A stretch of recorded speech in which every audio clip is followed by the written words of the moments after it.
नमस्कार, मी गुंजन. तान्हुल्यांचा सण म्हणजे तान्हापोळा. या दिवशी घरातील बालगोपालांची तर फारच मज्जा असते.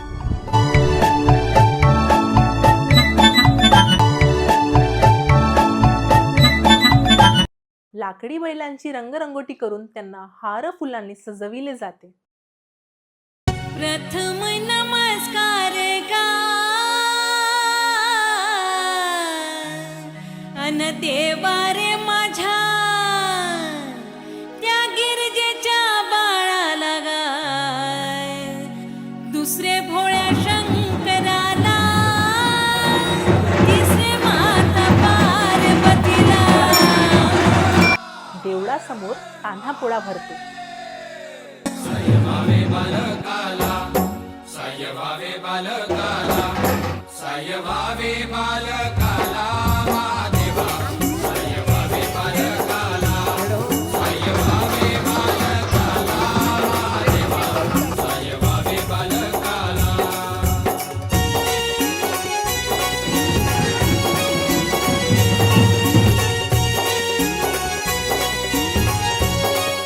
वेगवेगळ्या वेशभूषेत आपापले नंदी बैल घेऊन सगळी मुलं एकत्र येतात.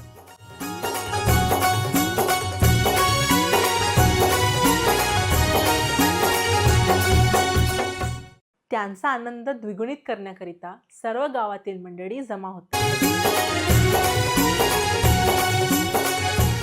विविध स्पर्धा जसे की नंदी सजावट, वेशभूषा याचे आयोजन करण्यात येते.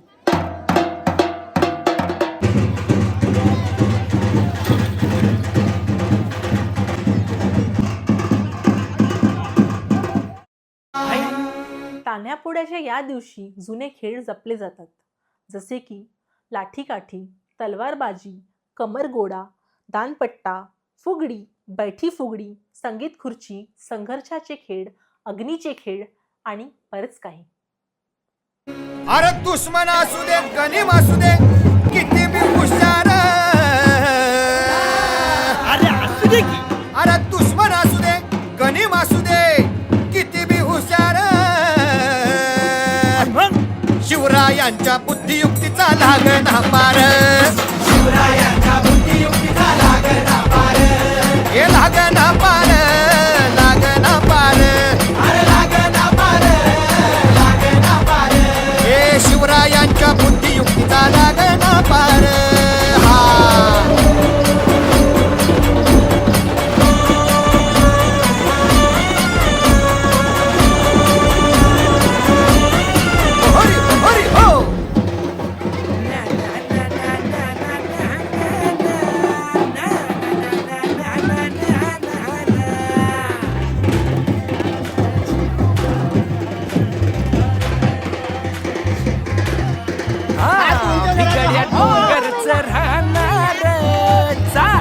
शिवबाच होणार.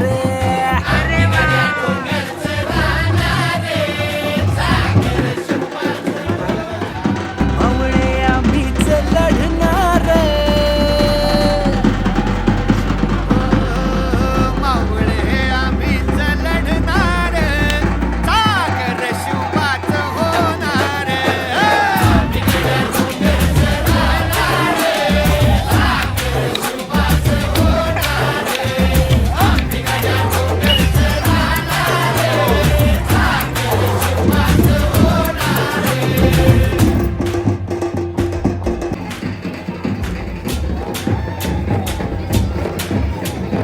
तानाजी होता वीरच मोठा, लढता लढता पडला पट्टा.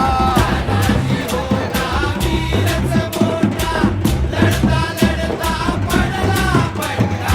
तानाजी होता वीरच मोठा, लढता लढता पडला पट्टा. हरी नाही धीरच सोडणार, बली नाही धीरच सोडणार, चाकर शिवबाच होणार.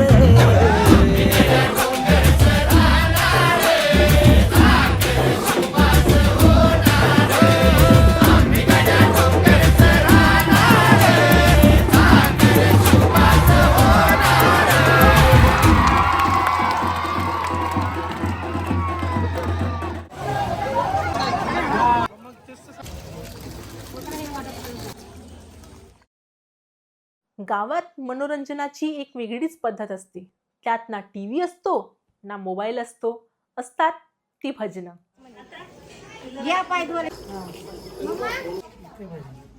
कोण म्हणते वरची ते विचारासाठी मग मी लावतो.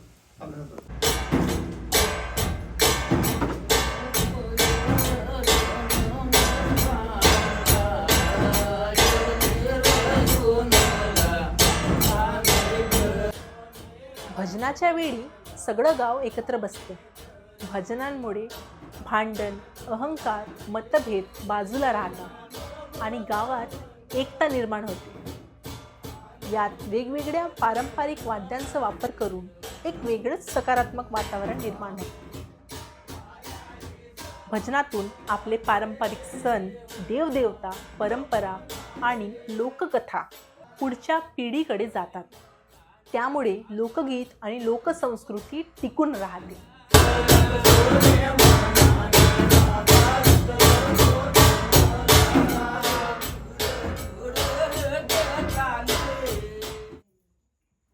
भजनाची सांगता ही आरती आणि प्रसादाने होते. निराकार निर्गुण की जय, सब संतन की जय, श्री गुरुदेव की जय.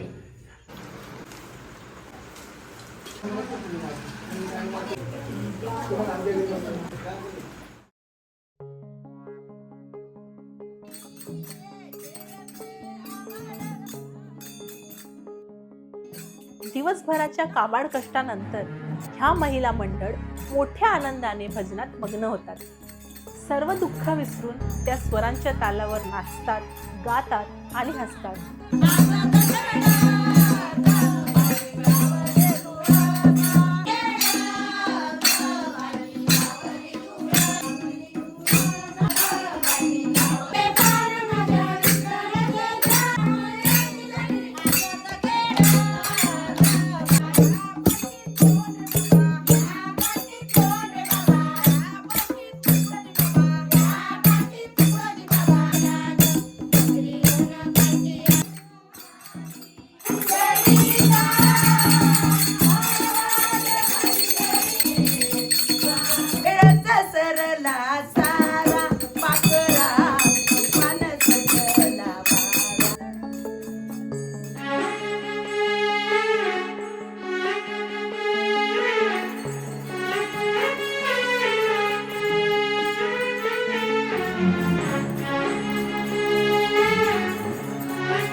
काही महिला विविध लोककला सुद्धा सादर करतात. सखी द्या ना थोडस काहीतरी सखी का देऊन तू सखी द्या ना थोडस काहीतरी माझ्याकडे सखी का झाला मस्त काय सखी मागत अगं बाई तुला रबायला का नेट लागते का? अरे सखी तसं नाही म्हणू राभाला लेट लागते म्हणून नाही म्हणाला आम्ही असे गाव निरपतो ना तेव्हा अरे त्यांनी सखी आमच्या आमचं घरी तसं कसं खातो. सखी काय झाला देवसा लागत तर त्या सखी नाही तर नको द्या जाते आपल्या गावात. हे मस्त जवान आहे बाई चष्मा घालून. काय चष्मा झाला लावून सखी? आहे. आम्ही आमचा व्यसच तसा आहे सखी म्हणा लागते सखी. अरे निंदालं काय सांगू नाही व्यसन सखी. काय झाला सखी द्याला मला पोरांची दवा देतो सखी. अरे सखी घरीच राहून गेला सखी. लंगडा आहे का मग त्या लंगड्याला का दिल्या नवऱ्याच्या? लग्नाला गेलो पण लग्नाला लागत नाही सखी. कसं करता सखी तुम्ही? लावा बिवा द्या ना मग आपल्या अरे सखी नवऱ्याला. लावा बी देतो तुमचा पाय बोलला असं तुमचा दुरुस्त होते सखी. करता देऊन द्या सखी कसा बोलता तुम्ही अशा बोला नको सखी. तुम्हाला देवसा लागून सखी द्या नको हा सखी माझा फोटो काढते सखी मी जाते काढते. हा पाड्या माझा लंगडा लंगडा लंगडा देवा येतो पायाने लंगडा.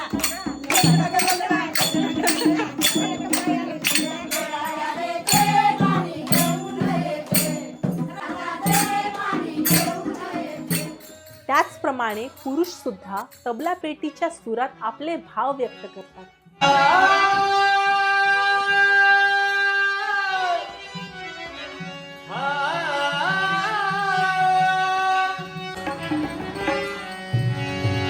आजा आजा रे आजा आजा रे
गावातलं हे उत्सव चित्र पाहताना असं वाटतं की ही माती, ही संस्कृती अजूनही जिवंत आहे. आणि शेवटी पंगती लागतात, हसरे चेहरे, ताटातलं चवदार जेवण आणि सणाचं समाधान.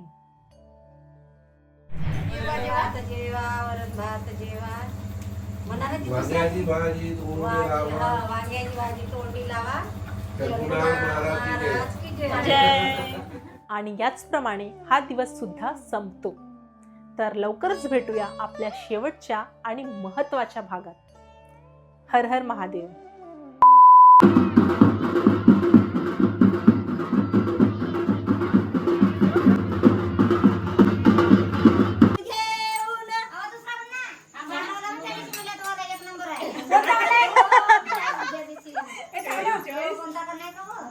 कोणता